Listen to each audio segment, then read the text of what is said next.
১৯৮০ সালের ২২ সেপ্টেম্বর প্রথম বিমান হামলার শিকার হয় তেহরান।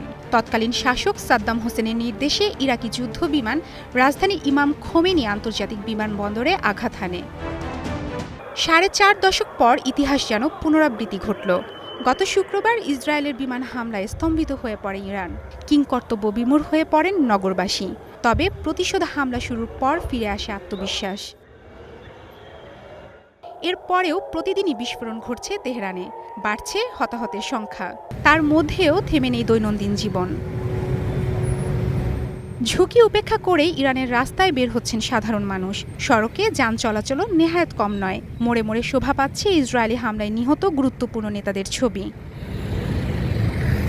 ইরানের প্রেস টিভি সংবাদে বলা হয়, সীমিত আকারে হলেও সচল আছে ব্যবসায়িক কার্যক্রম। নিত্য প্রয়োজনীয় পণ্যের দোকানেও ক্রেতা মিলছে। বিশেষ করে সবজির বাজারে মানুষের উপস্থিতি তুলনামূলক বেশি। তবে ঐতিহাসিক গ্র্যান্ড বাজারের চিত্র ভিন্ন। বন্ধ থাকতে দেখা গেছে সবকটি দোকান। জাতীয় পতাকা ঝুলছে বেশ কিছু বিপণী বিতানে। নিরাপদ আশ্রয়ের খোঁজে অনেকেই রাজধানী ছেড়েছেন।